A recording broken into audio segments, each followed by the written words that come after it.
Hi, this is Corey Rowden with Pinecone AI.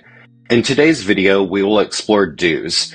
Dues are fixed time membership periods, and this allows you to set an actual dues amount for a specific period, and then how you are able to select dues paying members and even waive dues for a specific member or stop a member from having dues being required.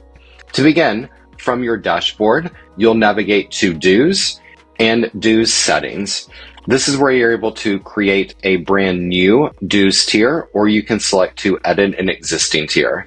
In my example, I'm going to choose to select an existing tier and edit it.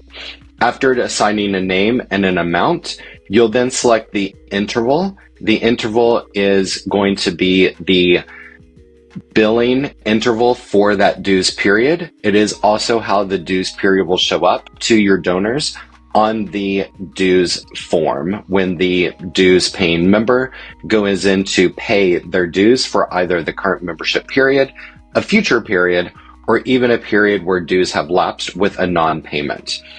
For a dues period, you will select the anchor month and an anchor day.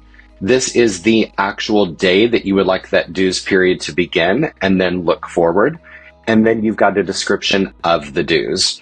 So in my example on the screen, I've set my anchor month to be October, and the first day of October is my anchor day. This means that the first dues period that will align to the fiscal year settings within my account settings at the organizational level would say the 1st of October is the beginning of my first quarter of the dues period that runs through next year. At the time of creating and recording this video, we are currently in 2026. So this would set the dues period from the 1st of October 2025. The first quarterly dues period would then be October, November, December of 2025. The second quarter, January, February, March. The third quarter, April, May, June. And then the fourth quarter, July, August, September, which means we would currently be in the fourth quarter of 2026 fiscal year for this dues specific tier. So that's how the anchor month and the anchor day relate to the fiscal year settings for your organization. And again, that's set at the settings at the organization level. Fee coverage is optional for dues, although we obviously highly recommend that for fee optimization and revenue optimization for your organization. So this will default to on. And then you can choose whether or not to prorate the first period for a dues paying member who joins within the middle of a dues period.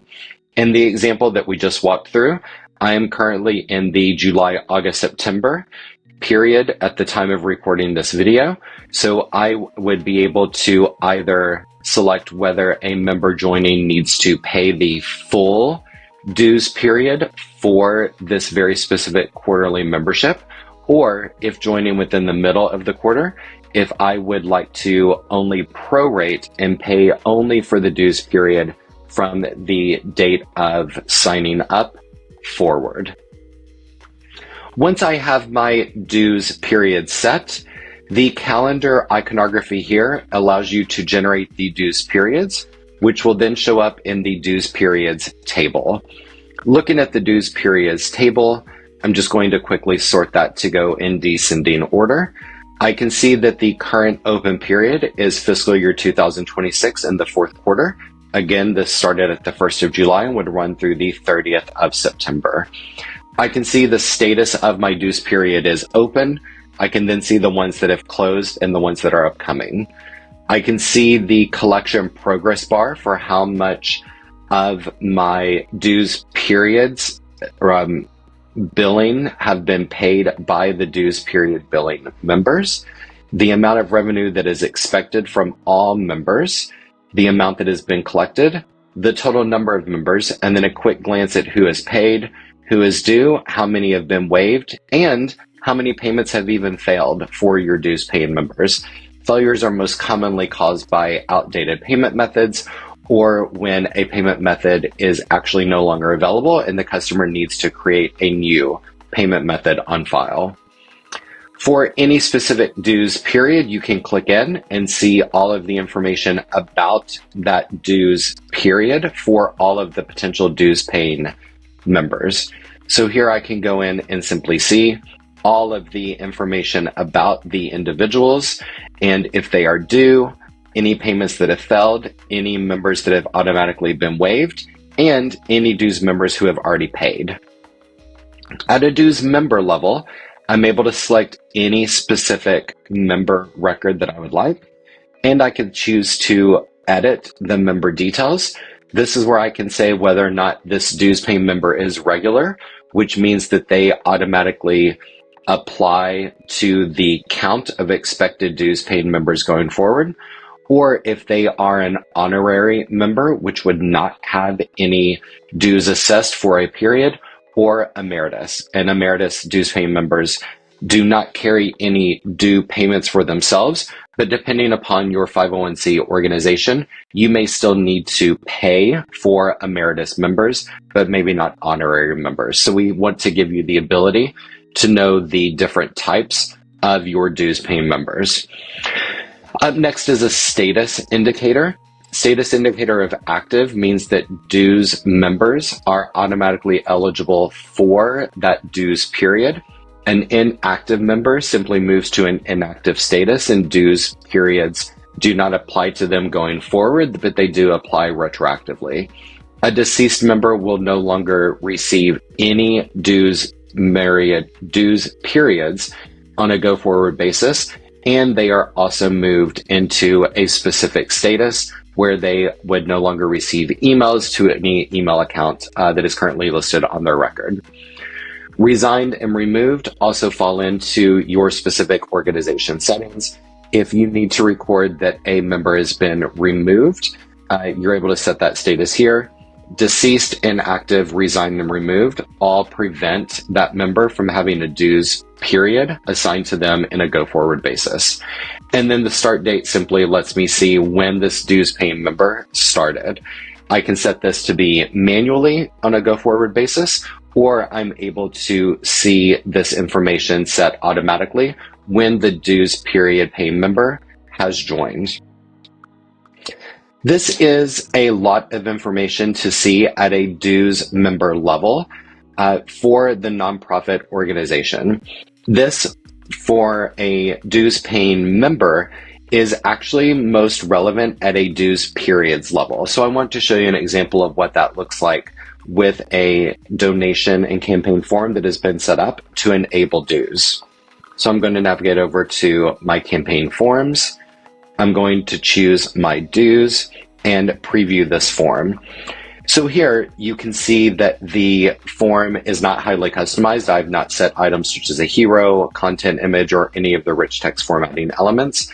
But as an example for you, here I am always seeing the current open period for the dues period, and then the next periods for the fiscal year that follows the current fiscal year. So since at the recording of this video, we are currently in fiscal year 2026 in the fourth quarter, I'm seeing all of the periods for fiscal year 2027. If I go in and enter an email address of an individual who is currently not a dues paying member, but they are recognized in the system, I can log in and verify the information and join as a dues paying member. Notice the badge up here. This is for a membership entitlement that is different than a dues member. A dues paying member is for a fixed time period within a specific calendar or fiscal year, and a membership is time relative. So if a membership is created and started by a donor on, for example, the 1st of August 2026, that membership begins on the 1st of August. Or if they join on the 3rd of August, it would begin on the 3rd of August. For a dues paying member, that dues period might not be beginning on the 1st of August. It could be beginning on the 1st of July, as in this example here on my screen. Notice that upon validating the donor information, I now see that the fiscal year 2026 fourth quarter dues period is open, and I can select to pay that. Or I could select to pay multiple. If this dues paying member is behind and they have dues periods that have lapsed without payment, those would automatically surface for this specific member. After selecting which dues the member would like to pay, you could also select Autopay to pay future dues, and this allows Pinecone AI to save and store that payment information on file. This way, the donor going forward is able to not have to worry about going in to pay their dues on a recurring basis, and that is captured automatically through our system.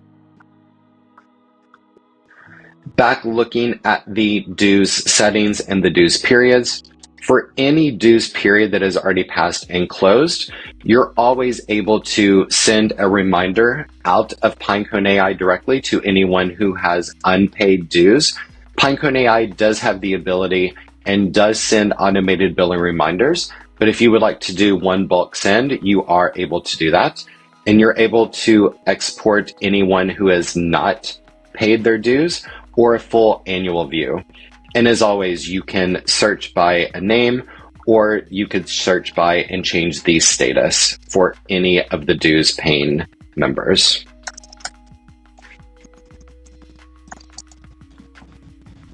Let's do somebody that I know is there. There we go. So that is how you are able to see any member and see all of their details, as well as the dues period for that specific one. That's all for today's video. Cheers. Thanks for watching.